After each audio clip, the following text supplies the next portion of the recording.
খবরের শিরোনামে আরজিকর, কলকাতার কাদম্বিনীকে ধর্ষণ করে খুনের ঘটনায় তোলপাড় রাজ্য রাজনীতি। তারই মাঝে যুবতীকে গোপনাঙ্গ দেখিয়ে সমেহনের অভিযোগ উঠল কাটোয়া মহকুমা হাসপাতালে।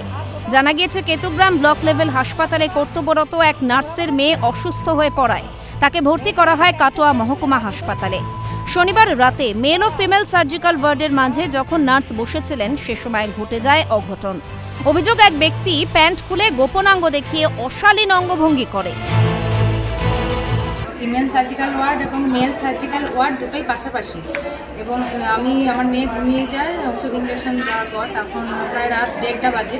তখন আমি দেখি যে ওই মেল সার্জিক্যাল ওয়ার্ডের থেকে একজন আর কি আমার দিকে নানান আজে বাজে ইঙ্গিত করছেন, জামা প্যান্ট খুলে আর কি নানান অঙ্গ প্রত্যঙ্গ দেখাচ্ছে বাজেভাবে। তো আমি তখন সঙ্গে সঙ্গে ছুটে এসে নার্স দিকে আমি কমপ্লেন করি। যিনি ছিলেন তখন উনি এখানকার যিনি দাদারা থাকেন, সিকিউরিটি দাদারা, ওনাদেরকে ডাকলেন। ওনারা তখন গিয়ে ওনাকে বার করে দিলেন আর কি। জানা গিয়েছে, অভিযুক্ত ব্যক্তি কাটোয়ার মুলটি গ্রামের বাসিন্দা।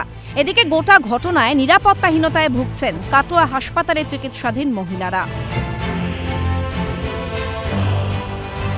এখন এমতো অবস্থায় যারা চিকিৎসা করাতে এসছেন, রাতে থাকবেন, তারা কতটা নিরাপত্তা পাবে সেটা এখন দেখার বিষয়। ক্যামেরায় আকাশের সাথে অরূপ সেনগুপ্ত, ক্যালকাটা নিউজ।